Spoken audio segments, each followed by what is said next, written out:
Hello friends. India Bangladesh border 4156 kilometre लंबा एक बहुत बड़ा और पेचीदा बॉर्डर है। ये दुनिया के सबसे लंबे लैंड बॉर्डर्स में से एक है। इंडिया ये लंबा बॉर्डर अपने पड़ोसी देश बांग्लादेश के साथ शेयर करता है। पहले से ही ये बॉर्डर झरझरा रहा है, जहां लोग और सामान आराम से आ जा सकते थे, लेकिन इससे कुछ मुश्किलें भी आईं। इंडिया ने अपनी सिक्योरिटी के लिए बॉर्डर के एक बड़े हिस्से पर बाड़ लगा दी है। आज तक 3271 किलोमीटर से ज्यादा बॉर्डर पर बाड़ लग चुकी है। लगभग 885 किलोमीटर अभी भी खुला है। बाड़ लगाने का यह प्रोजेक्ट कई सालों से चल रहा है। इसका मकसद स्मगलिंग, ट्रैफिकिंग और गैर कानूनी तरीके से आने जाने वालों को रोकना है। इस बाढ़ से इन सब चीजों पर कंट्रोल करने की कोशिश है, लेकिन इस काम से विवाद भी हुआ है। बांग्लादेश ने इस बाढ़ पर कई तरह की चिंता जताते हुए आपत्ति जताई है। इन चिंताओं से दोनों देशों के बीच तनाव पैदा हो गया है। इंडिया का कहना है कि बॉर्डर पर बाड़ लगाना देश की सुरक्षा के लिए बहुत जरूरी है। बॉर्डर के झरझरा होने की वजह से ये अपराधियों के लिए एक सुरक्षित जगह बन गया था। सामान, हथियार और ड्रग्स की तस्करी इंडियन अथॉरिटीज के लिए एक बड़ी चिंता की बात है। बांग्लादेश से गैरकानूनी तरीके से लोगों के आने की समस्या भी इंडिया के इस फैसले के पीछे एक बड़ी वजह है। बिना कागजों के आने वाले लोग संसाधनों और इंफ्रास्ट्रक्चर पर बोझ डालते हैं। इंडिया का मानना है कि इन गतिविधियों को रोकने के लिए एक दीवार जैसी चीज जरूरी है।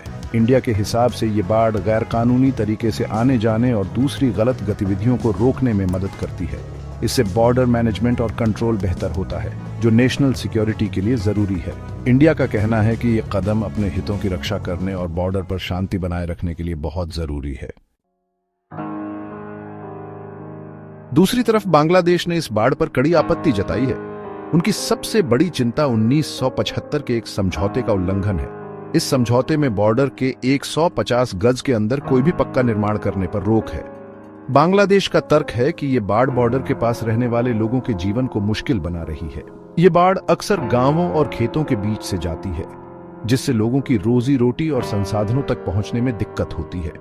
बांग्लादेश का यह भी कहना है कि ये बाढ़ उसकी संप्रभुता का उल्लंघन करती है।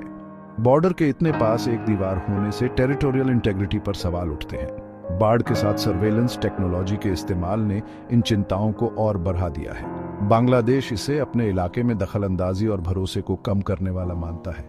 ये बाढ़ दोनों देशों के बीच अविश्वास और तनाव का प्रतीक बन गई है।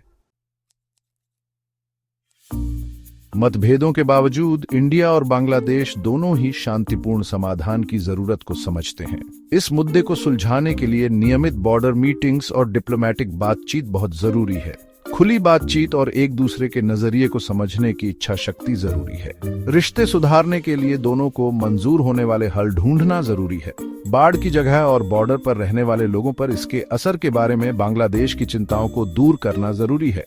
साथ ही इंडिया की सुरक्षा की चिंताओं को भी समझना और उनका मिलकर समाधान करना होगा। बॉर्डर मैनेजमेंट, खुफिया जानकारी शेयर करने और बॉर्डर पार अपराध से लड़ने में सहयोग से भरोसा भी आ सकता है। एक ऐसा तरीका जरूरी है जो दोनों देशों की संप्रभुता और सुरक्षा का सम्मान करे। लगातार बातचीत और सहयोग की भावना से एक ऐसा हल निकाला जा सकता है जिससे दोनों देशों को फायदा हो। Thanks for watching.